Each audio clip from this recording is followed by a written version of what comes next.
but I'm going to edit this all together to act like nothing ever happened. So just ignore this. Okay. So today we are bouncing from one incredible woman to the next. This next guest is an outspoken advocate for mental health awareness and body positivity. And in September, she'll be releasing her debut collection of poetry, Swimming Lessons, which is up for pre-order now. So let's connect Lili Reinhart.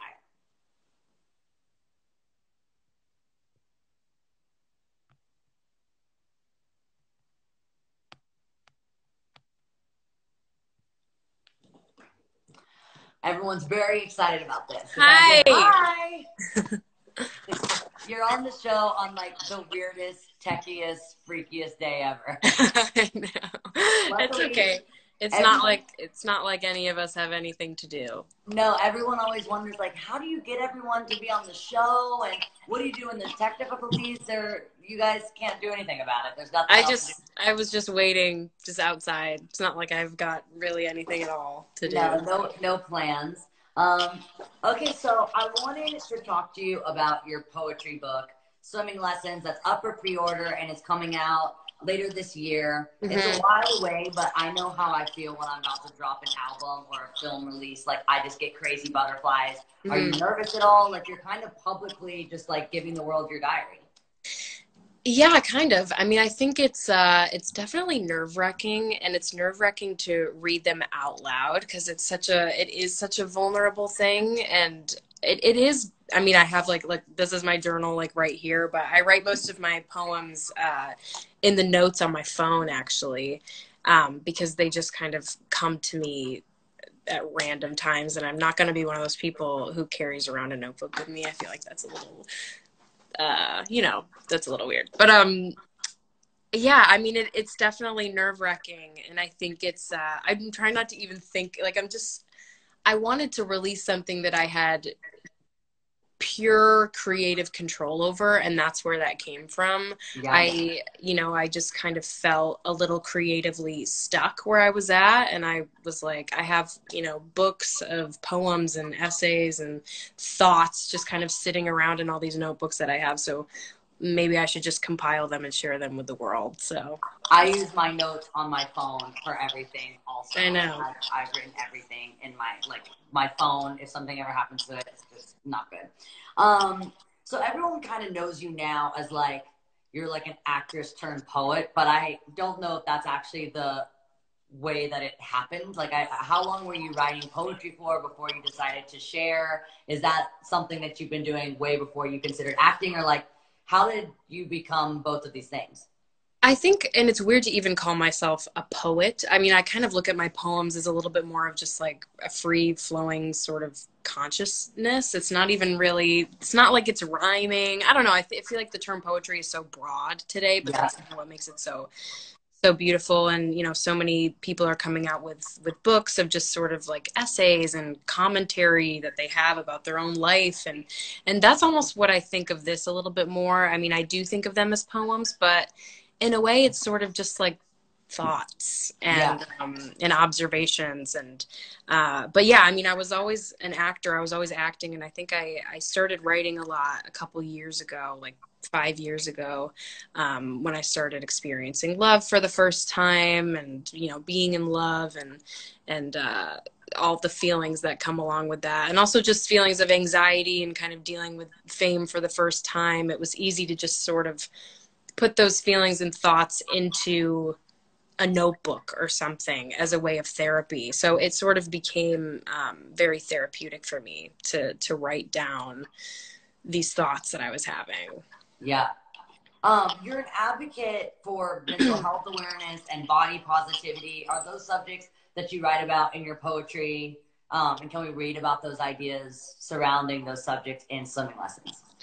I write a lot about, Swimming Lessons is a lot about love, and it's about grief, and it is about anxiety and depression as well. And not too much. I feel like, hopefully if this book goes well, and people enjoy it, I would hopefully come out with another one someday. And I think that one would be a little bit more body focused, or have a lot more body you know, conscious thoughts. And this one mainly is a little bit about kind of dealing with fame for the first time and feeling a little lost in a huge crowd of people, basically. And it's sort of a little bit leans on more of the anxiety and depression rather than the body image. But yeah, but that's definitely something that I do write about. It's something that's so relevant and I think about and talk about all the time. Yeah. You know, in this time of COVID-19, it's a good time to get creative. We're not alone with our ideas and our thoughts and our feelings that often. I found myself being a lot more creative. I'm pretty external a lot of the time. So I was like digging. And the other day I just like totally cried on FaceTime with my mom for no reason for like an hour. Yeah. And then I kept saying I'm crying for no reason, and she's like, "Well, you wouldn't be crying for no reason. Let's figure out what's going on." And, yeah. You know, it was really cool because it actually turned out to be like a really good bonding experience for me and my little sister, who's kind of, you know, my sister's 19 or she just turned 20, and so she goes through a lot of the body positivity stuff. Yeah. More negativity because we're on in public so much that, you know, everyone, you and I have actually talked about this on DM. It's kind of how we started like talking to each other about the illusions that are created by platforms like Instagram, where people are posting unrealistic photos of themselves and creates a distorted version of reality of like what we really look like. And I'm like, why do I have pores and no one has pores? And like, why does my hair go farther back on one side or the other? And it's like, okay, it's actually around humans in real life. All of them have these things that make me feel insecure. But when you're just so focused on Instagram, you can get really lost and confused. So the other day I basically got lost in the illusion and couldn't see myself for I mean, it's very easy to. I think kind of the idea of Instagram is to project your best self, and a lot live your best life. That's like a literal hashtag. Sure. And I think like I have always kind of approached social media to be in the way of, I don't want to show a perfect version of myself because I could never live up to that expectation. Agreed. Like if anyone meets me in person, they're not going to see what you would see on Instagram if I was trying to portray myself as like this perfectly put together human being, because that's just not who I am. And I think it's such a hard standard to set for yourself. I would never want to set that standard for myself. Like I genuinely just think Instagram should be a way to, I don't know, express your creativity, and you can show the highlights of your life, like beautiful things that are happening in your life. But when it comes to altering your body, I think you're just hurting yourself more than anyone else. And you're also hurting the people that are looking at your Instagram and thinking that that is a body that they can have when you're altering it yourself. You know, it's already skinny women are shrinking their waists even more. And that to me is so frustrating, because there's already so many people with body, you know, body issues, and the way that they see themselves is so people look at themselves poorly. And so if you see an already skinny person making their waist even smaller, it's like you are just, it's very frustrating. I've definitely struggled with the body dysmorphia my entire life.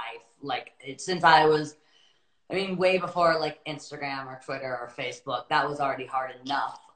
You know, and way before even doing a TV show. Like I think sometimes we use like, well, I'm on a platform, and, you know, so it's harder for me because so many eyes. It doesn't matter. Like it doesn't even, in this quarantine, even alone, like I'm the biggest judge of myself. I don't need anyone else to bully me. I bully myself enough. Right. Like my mirror and I already have this like, you know, totally confrontational relationship. Like I don't need anyone else to bully me. I'm totally fine to do that on my own. I do that enough. Sure. And, you know, so it has nothing to do with being on a TV show or having more eyes, because middle school was just as hard for me, you know, or even younger than that, just feeling different. And I just think it's really cool that you talk about that, because, you know, Instagram shouldn't be a place to project an illusion, but to connect for real and go, you know, these are my hardships. These are my worst days, and connect on those worst days instead of just connecting on the best days as well, you know. For sure. So obviously, you know, this time is like a very creative time. And I think you know, usually we are so busy in the lifestyle that we have that there's not a lot of time just to be, you know, going inward. And so have you been doing that? Have you been writing a lot? You said you would want to put out another book. Do you feel like you're like writing things for the next one? Like what's happening? For sure. And I don't really, you know, and I think it's dangerous to sort of start writing poems just for, you know, for a future book. Like a lot of the things that I would write, I would have to sort of like tone down a little bit because they'd probably be a little too personal. But like they need to go through a filter a little bit. But yeah, I mean, I've been writing just journaling as well as poetry. But I think I've also been painting a lot. Like I'm not a painter. I'm not good at it, but it's such just like therapy to like sit in front of like an open window, put music on and paint. I just think it's so therapeutic and lovely. And I honestly haven't even been watching that much TV. I've sort of been taking my dog on walks and obviously staying 6 feet away from anyone I come in contact with. But you know, you could still go outside and get fresh air. I think it's so important. Don't hole yourself up in some stuffy apartment. I think just sort of like getting outside when I can and figuring out how to meditate, which is something that I have no idea how to do, but I'm trying. I know. Why does every thought that could ever be thought happen at the 10 minutes where you need them to? Right. I know. Like, I haven't thought about this, like these random moments in my life. It just, you know, it's like being a little kid in school again. Like all of a sudden, everything sounds more fun than what you're doing at that exact moment. But, you know, speaking of you needing a filter, if you ever find a good filter, please pass their number to me because I fucking need a filter. Yeah. Really bad. Like, all of the time, I'm like listening to my song and I'm like, why did I need to talk about this one? Like, I just get way too personal also. Obviously. But before we go, I want to know, could we get like a little sneak peek of some poetry and like maybe a little reading of some of your favorites? Yes, I will read maybe one or two. Let's see. We'll do this one. It's a little love poem. Okay. I need to soften up. I'm so hard. I get like, my boyfriend does poetry. He's got his poetry book coming out and he reads me the poems. And I actually made a t-shirt that said everyone hates poetry, but it's just a joke about like, it says that everybody hates poetry. And like, it just makes me kind of feel like I'm not very good with my emotions sometimes. So poetry is really good for me to read about love to like soften up a little bit. Aw, that's cute. No, I think, you know, poems make your heart melt. That's yeah. Cool. I need to melt a little. Okay. Well, this is one. It says, my heart feels heavy today, but not because of sorrow. It feels full or swollen. It's like I've discovered a new compartment inside myself with all this room left to fill, and I'm filling it easily with you. I feel you latching onto a piece of myself that will only continue to grow as I grow. You are engraved in me, settling comfortably into my empty spaces. I love. Thanks. Yeah. It's a little lovey one. It's so cute. I need more in my life. You said you have like one or two, so maybe one more. Okay. Okay, another lovey one, I guess. Okay. We use people, whether we want to admit it or not. We use people for moments or months or years. It's a selfish thing we do. Telling someone we'll love them forever until that forever ends after however long. You couldn't have fathomed an end when you were with them, and now you can't imagine a world in which they're still here. Our forevers are so fleeting, they almost mean nothing, so I stopped saying it. It's enough to say I love you and have it end there. I won't spoil already perfect words with a timestamp, because even forever has an expiration date. No always, no forever, just now. I really connect with that one.